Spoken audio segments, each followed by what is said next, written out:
we need to think of a new advert for freebets.com.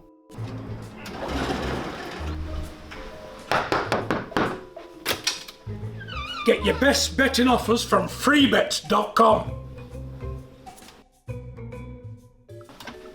Yeah, that'll do. The following deals are now live. Congratulations. Thank you. On a dominant performance. Did you just feel really comfortable in there when you were throwing punches? You seemed to, couldn't handle your power. Was it just comfortable in there for you? Yeah, no, it was. I expected the fight to last a lot longer, to be fair, and especially when I kind of parried a few of his shots. I felt the weight behind him, and I've not felt that before, to be fair. And then when I landed my own, before you know it, he was down, and I kind of knew once that happens, I know how to finish a fight, and that's exactly what I've done. With the power you're generating in the last couple of fights, are you ready for that step up? A lot of people are talking about a Eubank Jr. fight. He might be busy. Yeah. There's talks about possibly Ammo Williams for this 5v5 in Saudi. Are you ready for that step up to world level? Yeah, I believe so. I mean, we won't actually know until I get in the ring with these fighters, but I believe give me enough time, give me a camp, and I'll turn up and I'll show up and I'll definitely get the wins. As Talk Sports, Hamzah, people were saying this was going to be a real test for you. Some people say, you know how Liam Williams fights as a scruffy fighter, but you got him out there in round one. Do you think you've really shown to the world that you are a serious deal, and you're someone who really is going to contend and possibly a world champion in this division? I'd like to hope so. When this fight got announced the first time, I remember sitting down with Ricky and Taz and my dad, and we said, fights like these are fights you need to make statements in. And that's what we trained to do, and that's exactly what we've done. All glory be to God, and yeah, I can't complain. Honestly, if there's so many fighters in this division, that are going to make a good fight, that fans are going to want to see. If you personally could pick one person to fight, who would that be? I've never been one to call out names, but if we're talking in England, I'd love the Nathan Heaney fight. If we're talking in Saudi, I'd love the Ammo Williams fight. Hamzah, speaking to Frank Warren after the fight, he compared your jab to Thomas Hearns'. That jab is just probably one of the hardest jabs we've seen in boxing right now, isn't it? No, I appreciate it. It's a massive compliment. I appreciate that. Thank you very much. I've just been perfecting it. I've always tried to perfect it. Don't want to get too ahead of myself. But yeah, long may it continue, man. We know you're going to, obviously Ramadan's coming up, but just how much would it mean to you to be able to fight on one of those massive cards in Saudi Arabia? It'd mean the world. I'd love to fight out there, especially being a Muslim as well, fighting in a Muslim country, and just being able to show my skills out there, especially with the boxing royalty. Do you know what I mean? Who like the big names out there. It'd be an honour to show my skills in front of them, and hopefully I get the opportunity to do so. Hamzah, Liam Williams is somebody who's known for being tough, even against Eubank Jr., despite being dropped on multiple occasions. Obviously, he kept on getting back up. That's a real statement that you've put out tonight. What do you think the rest of, at least the middleweight division, are going to be thinking now that you've produced what you did tonight?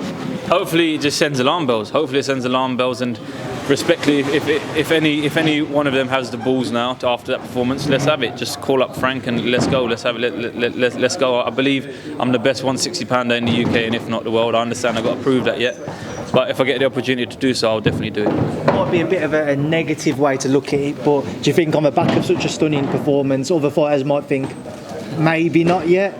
I don't know. That's what I said. That's why I just kind of said, if you got the balls, let's do it. Because if I saw a great performance like that in someone who I know I could fight, I'd say let's do it. Let's have it. Let's go. Because I want to show how great I am, and I am the number one in the middleweight division. You've spoken about all your ambitions. You've been asked about those other domestic names, but come the end of 2024, where would you want the name Hamzah Sheeraz to be in the middleweight division? All over the world.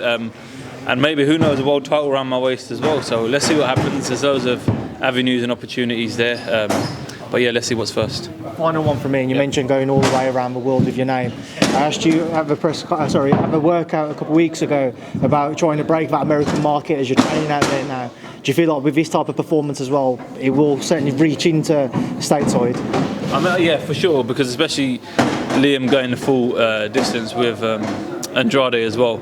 I mean, hopefully it'll send some alarm bells out there, and I'm kind of getting my name out there anyway locally in Los Angeles via Ricky and the Ten Goose Boxing Gym as well, so a performance like that just complements what he's been saying. Hamzah, the middleweight division is all sort of free for the belts in a sense. There's not much going on. You see it now, especially Andy mentioning there about America. A lot of the belts are over the American side. I'm sure you want to conquer there and potentially take out some world level middleweights that are over that sort of side of the pond? Oh, for sure, that's the plan. That's the plan. I've always said whoever they're putting with me next, wherever it be, all over the world, I don't mind. I'll turn up and I'll do my thing. But going back to what you were saying, I'd love to fight in the USA as well. I'd love to fight all over the world, and just whatever way or whatever opportunity arises for me to get my name on the other in the USA out there, let's do it. Cheers, mate. Thank Do you. you think that because of some of the doubts regarding Liam Williams' chin after the Chris Eubank Jr. fight, that you might not get the credit for doing what you did tonight? No, we said this in the interview before. I said, listen, if I beat him, that's what they're going to say. It's always the case. Everyone's got opinions. It is what it is. I'm happy with the performance. My promoter's happy with the performance. And at the end, it's all about entertaining. And it's not easy to knock people out. It's not as easy as it looks, or as easy I've been making it look. It's pretty hard, to be fair.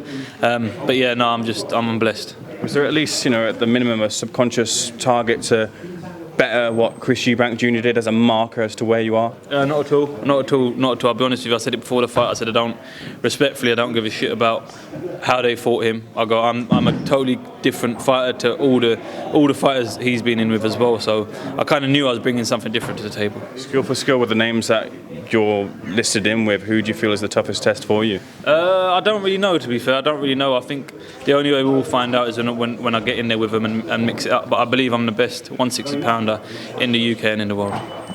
Cheers, Hamzah.